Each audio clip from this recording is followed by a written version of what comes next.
It started with a garage sale, a quiet, gray morning in rural Pennsylvania, the kind where fog rolls low across the road and every sound feels too loud. Ethan Crowe wasn't looking for anything special. He just moved into town after his father passed, a lonely man trying to fill empty space. He thought maybe a few old records or tools would make the house feel less hollow. That's when he saw it, an old radio, heavy and square, sitting on a table with a handwritten tag. $10 still works. It was beautiful in a strange way. Polished wood, thick glass dials, and the faint smell of tobacco baked into its frame. The old man selling it smiled too easily. "You like news, son?" he asked. Ethan shrugged. "Sometimes." The man's eyes narrowed. "This one's special. Picks up things others can't." He laughed, but his tone didn't match his words. He bought it. $10 felt like a small gamble on something with that much character. That night, as rain began tapping against the windows, he set the radio on his kitchen counter. He turned the dial. At first, static. Then, faintly, a voice. "Good evening.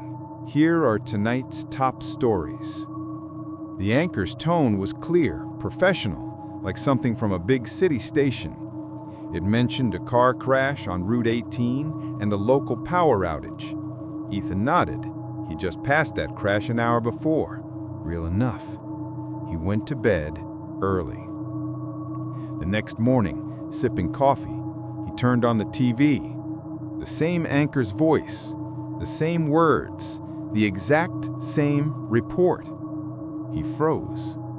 The radio hadn't played tonight's news. It had played tomorrow's. He tested it again that night, and again the next day. Every broadcast came 24 hours early, precise down to the minute. At first, Ethan thought he'd discovered something incredible. But that changed the night the radio whispered his name. Ethan Crowe will be found dead tomorrow. Ethan didn't sleep that night. He sat in front of the radio until sunrise, its dial glowing faint amber in the dark. He replayed what it said over and over in his head. Ethan Crowe will be found dead tomorrow. It had been only a whisper, soft, almost like it came from inside the radio, not the broadcast. But it was his name, his exact name. He was sure of it. By morning, Ethan convinced himself it was a mistake, a voice glitch, maybe a pirate station prank. Still, he couldn't shake the chill crawling under his skin. He called the local station, WPTN 98.7, the one he thought he'd heard. The receptionist said they didn't air a late-night news hour anymore. In fact, the station had gone off-air after 10 p.m. for the last 6 months. She laughed. "Are you sure you didn't dream it, hon?" But Ethan knew what he'd heard. That evening, he tested it again. He wrote down everything from the broadcast: a robbery in a nearby store, a school board scandal, a severe storm warning. He even noted the times. The next day, it all came true, down to the word, every detail. That's when curiosity turned to fear. He tried unplugging the radio. The next night, it still came on. A low hum vibrating through the speaker, faint light bleeding from the dial like a heartbeat. And always, at exactly 11:03 p.m., the broadcast began. Then one night, he decided to record it. Static. Then the familiar anchor voice again. "Good evening. Here are tomorrow's top stories." He pressed his phone close, recording every second. The broadcast continued normally. Weather, local reports, until the voice suddenly paused and changed. It became distorted, deeper, personal. "Ethan Crowe, "You shouldn't have listened." The recording stopped on its own. The radio clicked off. He sat in silence. The air felt heavy. The rain outside had stopped, but the house still creaked, like something was moving through it. That night, Ethan heard faint whispers from his hallway, and somewhere, behind him, the radio turned itself back on. Ethan couldn't live with not knowing. If the radio truly played tomorrow's news, someone had to be broadcasting it. Someone, or something, knew what was coming. He took it to a repair shop in town. The technician, a quiet man named Carl, opened the back panel and frowned. Inside, the wiring was unlike anything he'd seen. No modern parts, no transistors, just old glass tubes, cracked and glowing faintly red, even without power. "Looks custom," Carl muttered, "almost military. But this tube here..." He pointed. It was humming, soft, rhythmic, like a living thing. Carl reached to touch it and yanked his hand back. Burned. The radio wasn't even plugged in. They both stared at it. The glow inside the tube pulsed faster, almost aware. Carl slammed the panel shut and pushed it back toward Ethan. "Sorry, man, I don't touch haunted junk." That word stuck with Ethan. Haunted. He spent the next few days researching online archives, police forums, even Reddit threads about future broadcasts. Nothing. Until he found a newspaper clipping from 1962. Local man electrocuted while fixing radio, device believed to be experimental military equipment.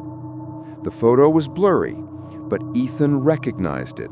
Same model, same burn mark on the side. And the man's name? Arthur Crowe.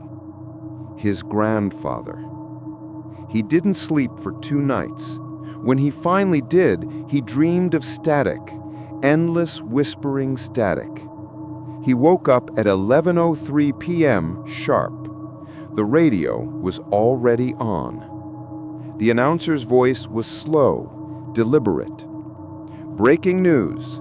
The body of local resident Ethan Crowe was found inside his home early Thursday morning. Ethan's breath caught. Thursday. That was tomorrow. He lunged forward, spinning the dial, trying to stop the voice. But instead of static, a new sound emerged.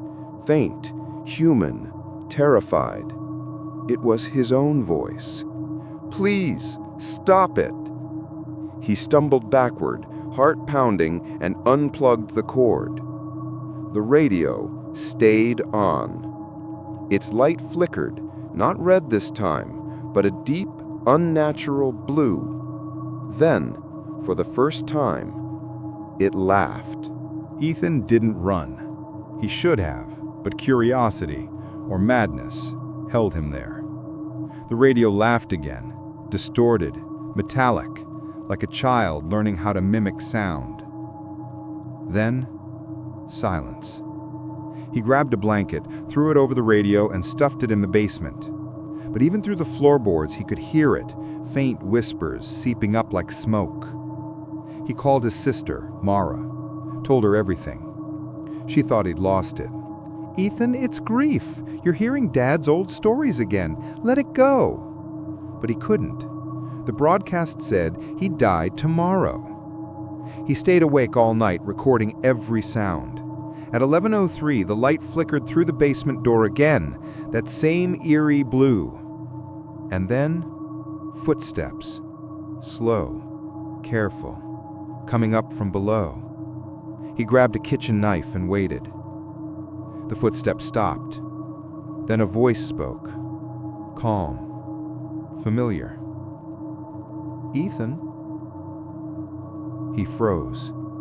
It was his father's voice. "You shouldn't have opened it." The basement door creaked open by itself. Cold air spilled out, smelling like dust and ozone. Inside, the radio sat uncovered, its dial spinning on its own. The broadcast started again. Breaking news. Investigators are still searching for answers after the mysterious death of Ethan Crowe. He shouted, "Who's doing this?" The radio hissed and replied, overlapping voices layered into one. "You are, Ethan. You always were." Then the lights in the house exploded, every bulb bursting at once. Sparks rained across the room. The air filled with hundreds of overlapping broadcasts, voices from years past, decades, different times, all speaking at once, each one naming a date and a death. The radio's glass face warped and melted inward, revealing something underneath, a dark shape pulsing like a heart beating beneath the wood. Ethan staggered back, terrified. He ran for the door, but when he looked outside, the world wasn't dark anymore. It was daylight, and outside his window, police tape fluttered in the wind. A coroner's van idled in the driveway. And on the radio, a voice calmly reported. The victim was found early Thursday morning, no signs of struggle. Ethan screamed, but no sound came out. When Ethan opened his eyes, everything was still. He was lying on the living room floor. Morning light filtered through the curtains, soft and harmless. No shattered bulbs, no smoke, no blue glow. Just silence. He sat up slowly, his ears ringing. The radio was gone. For a moment, he thought he'd finally lost his mind, that everything, the voices, the news, his father's whisper, had been some kind of fever dream. Then he noticed the marks on the floor. Perfect circles burned into the wood where the radio had sat, and beside them, a faint, charred handprint. His. He checked his phone. Thursday, 11:04 a.m. He was supposed to be dead. He laughed, half relief, half disbelief, and stumbled to the sink, splashing water on his face. Then, from somewhere outside, a siren wailed. 1, 2, 3. He froze. Through the window, 2 police cruisers pulled into the street. Officers hurried toward the neighbor's house across the road. He recognized the woman sobbing on the lawn, Mrs. Langley, the old widow who lived alone. A stretcher rolled out through her front door. Her body was covered. Her radio was missing.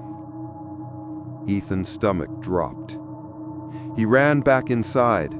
On his kitchen counter, where the old radio used to sit, a note, folded neatly, written in careful block letters. A broadcast can't exist without a receiver. The ink was still wet. He dropped it, backing away.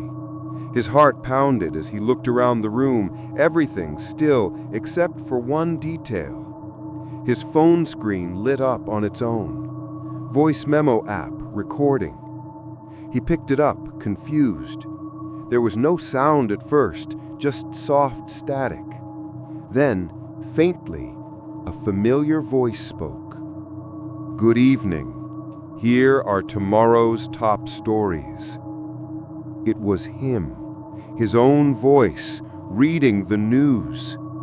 He threw the phone down. The static grew louder, filling the room like a storm. Lights flickered again, faint blue glow seeping from the cracks in the floorboards. He looked at the burned rings one last time and whispered, "Please, no more." The static stopped. Complete silence. Then, one final line came through, clear and calm. "This broadcast will continue tomorrow."